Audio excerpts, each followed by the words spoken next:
7.3 volumes, our final section.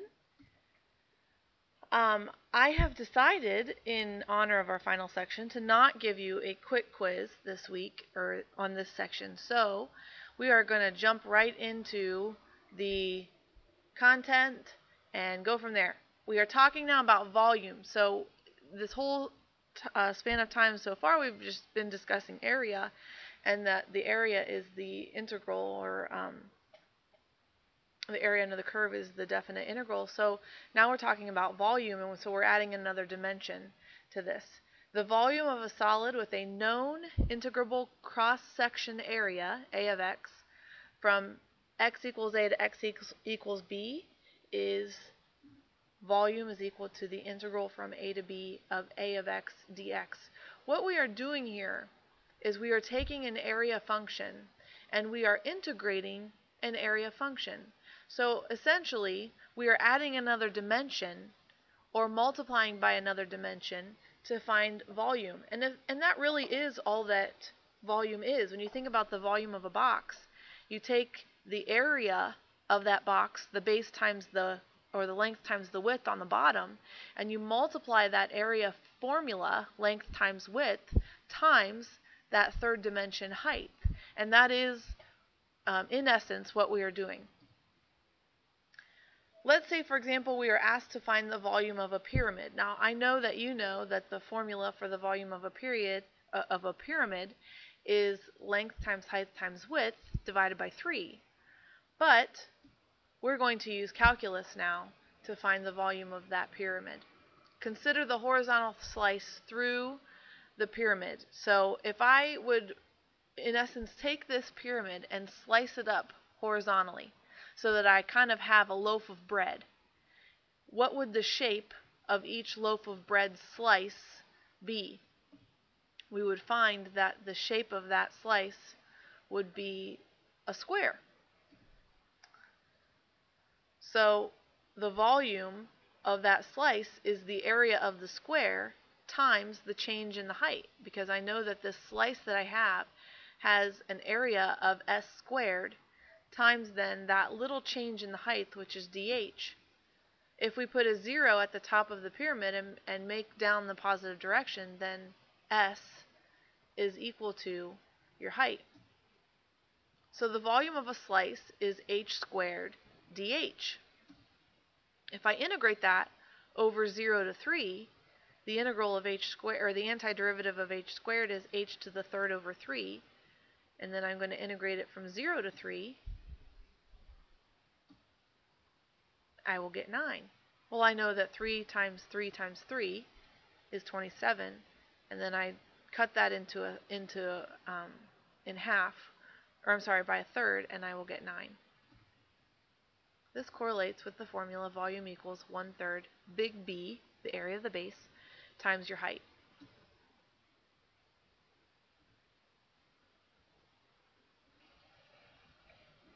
So here is our method for finding the volume if I know the shapes of the cross sections, or as I like to refer to them as the slices of bread. Number one, you want to make sure you sketch the solid and a typical cross section and understand what this thing actually is, what kind of shape this thing is actually made up of. The second thing you want to do is find a formula for your volume by finding a formula for your area. So if I know the shape of the cross section or the slice of bread is a circle, I'm going to use pi r squared. If I know that the shape of the slice of bread is a rectangle, I'm going to use base times height. So you have to come up with that formula, and you want to put that formula in terms of x. 3 then is you want to make sure you find your limits of integration. That could be based off of an intersection point.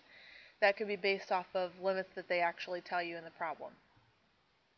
And then number 4, you want to integrate your volume, or integrate your v of x to find the volume.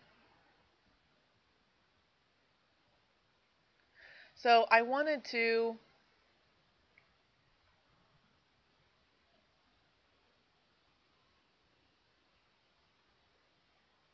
Okay, so I would like to take a second now and just show you some different situations that we may have. What I have here is, if you can kind of see, oh, it looks like I can maybe turn it. Alright, looking straight on, you can see that this is made up of two parabolas. So I have a parabola that is flipped and a parabola that is not flipped, and I'm talking about the shape that is formed by the intersection of those parabolas. So let's kind of put this back on its side. If I would take my loaf of bread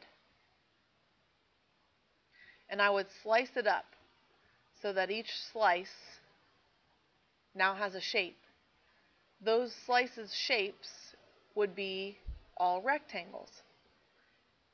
So now I can find the height of that rectangle, which might be fixed. It might be well, it looks like in our case it's 1 unit tall. So the height of each of these rectangles is 1 unit tall. And then the base of those rectangles is the distance of the one function of the top minus the bottom function. So I would just integrate my height of 1 times the top minus the bottom function over those intersection points wherever it would happen to cross. Now, let's kind of look at a situation where it might not be rectangles. What about squares? So now I cut up my loaf of bread and each slice is a square. So my height is going to be the same as my base. Now we've already determined that the base is the top function minus the bottom function. Well, that would be the same then for your height.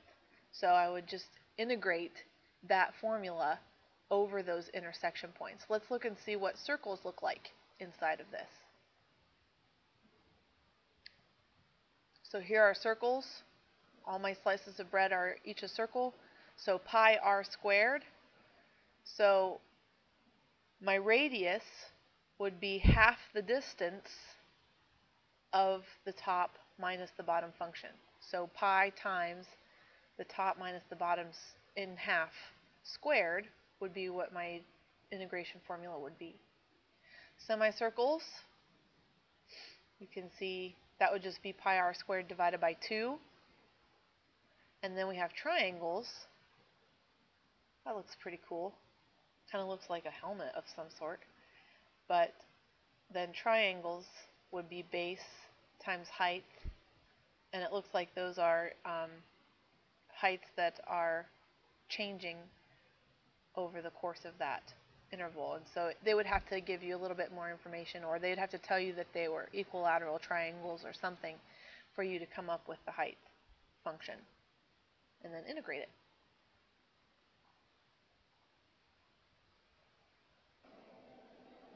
Let's talk about another concept. Suppose we start with this curve, and this curve is the square root of x.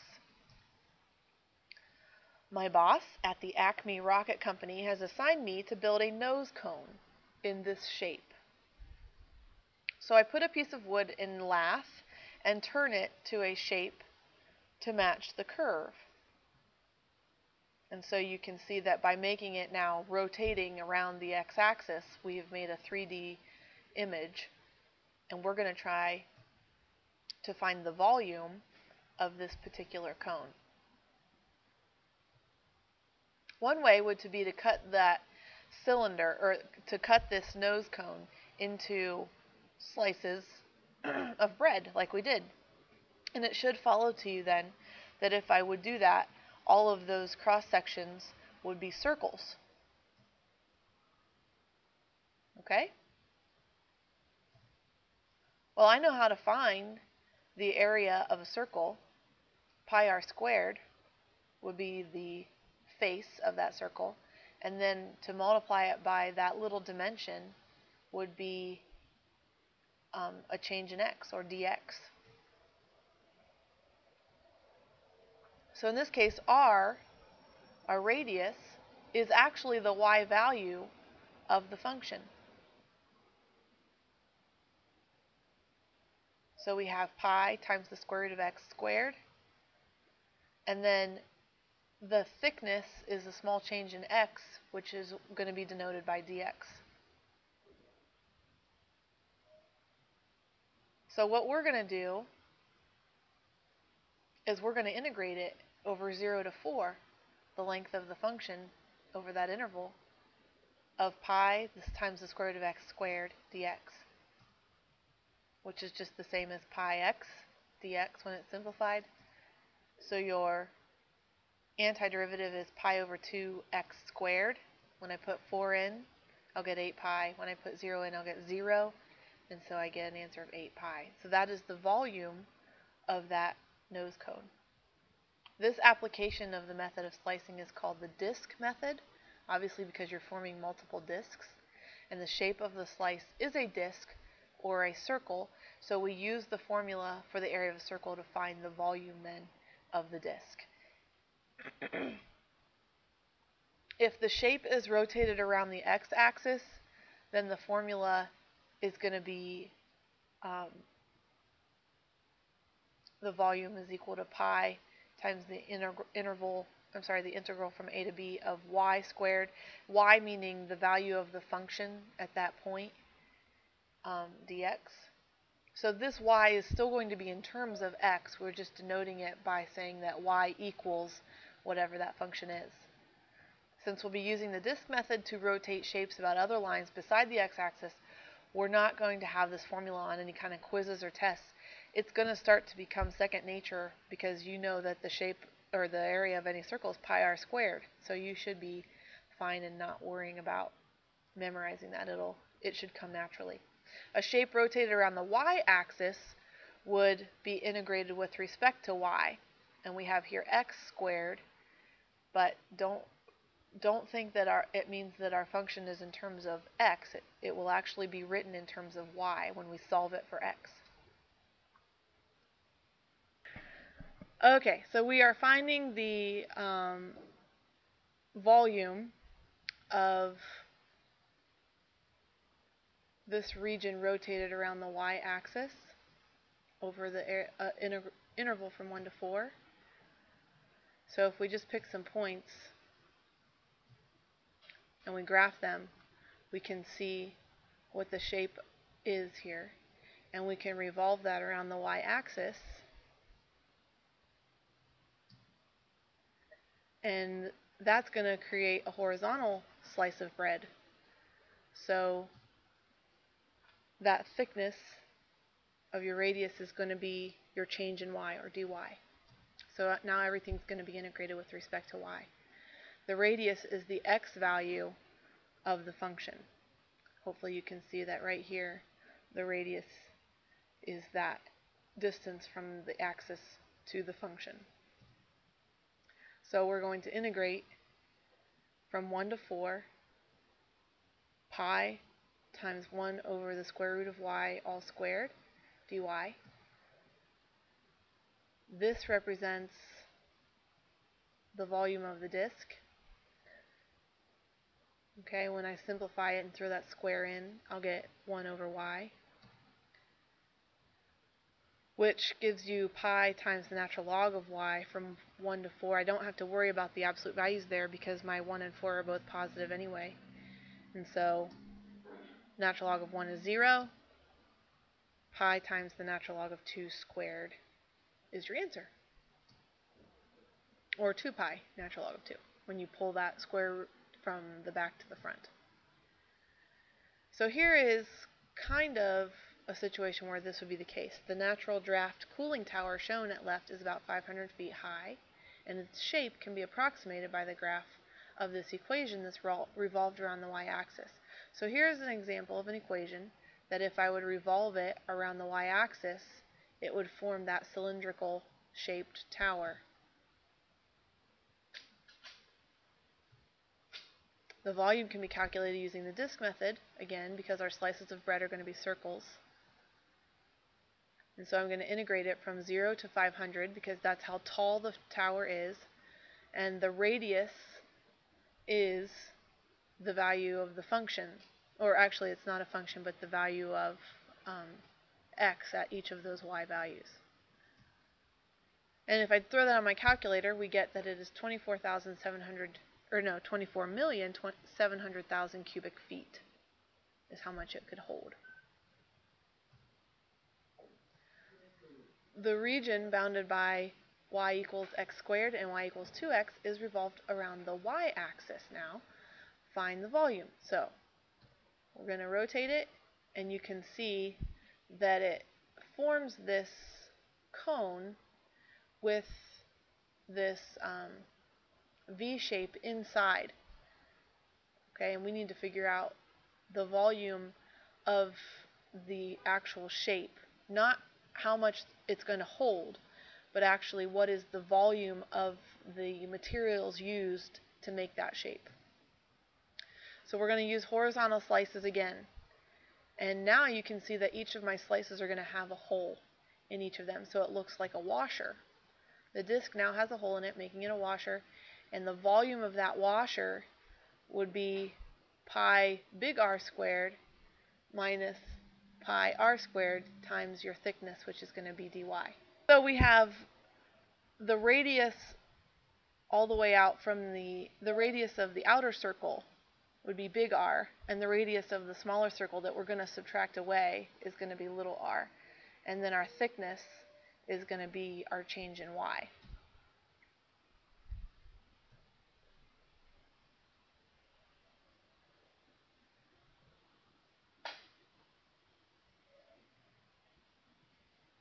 Alright, so we have to put everything in respect, or with respect to y, so we're going to solve these now for x, because I'm integrating with respect to y, so I have my volume equaling the integral from 0 to 4 of pi times big R squared minus little r squared dy. When I integrate that and I find my antiderivative, we end up getting 8 pi over 3 as our answer. This application of the method of slicing is called the washer method. The shape of the slice is a circle with a hole in it, so we subtract the area of the inner circle from the area of the outer circle. Be careful that you do not say that r squared minus, or big R squared minus little r squared is actually the quantity r minus r all squared. Remember that exponents do not distribute it in because pluses and minuses mess it up. That's a very simple mistake that people will oftentimes make. Like the disc method, this formula will not be on formula quizzes. I want you to understand how the formula works. So now we're going to take the same region and rotate it around the line x equals 2. Okay? So now it's going to form a cone with a concavity situation inside of it. So our radius is actually, our big R is actually 2 minus the function y over 2. And then the inner radius is 2 minus the square root of y. So when we integrate that, we're going to integrate it still with respect to y because we're rotating it around an axis that is vertical. And go through and I find these, sorry, I'm rushing through this, 8 pi over 3 is the same. I have a watermelon right here, and what I'm going to do is change the function with these sliders so that the function matches, or the shape of the ellipse matches the watermelon.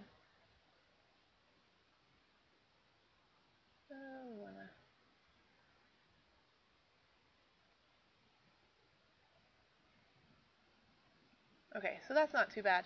So now what we have is the top half of our watermelon. So I'm going to take my watermelon out, and we've seen that the top half of this watermelon is the ellipse with this as the equation. Okay?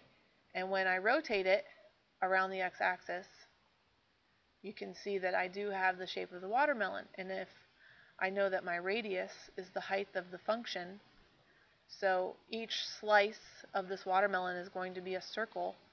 So it's pi times the function squared, and I'm going to integrate that over 0 to about 22 or so.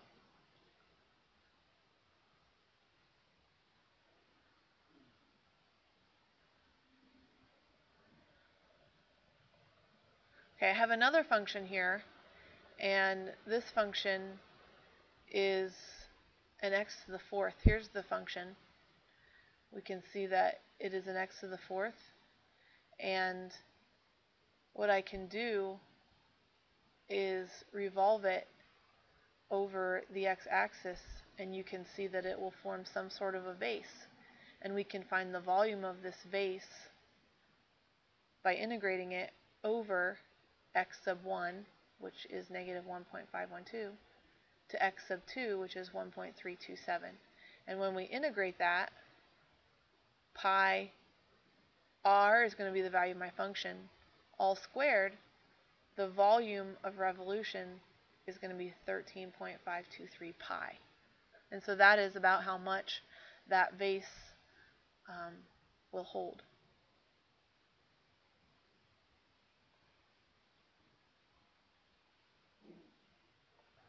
Okay, so that brings us to the end. We are officially all done, everyone. Great job, and watch this, and we will see ya tomorrow. Bye.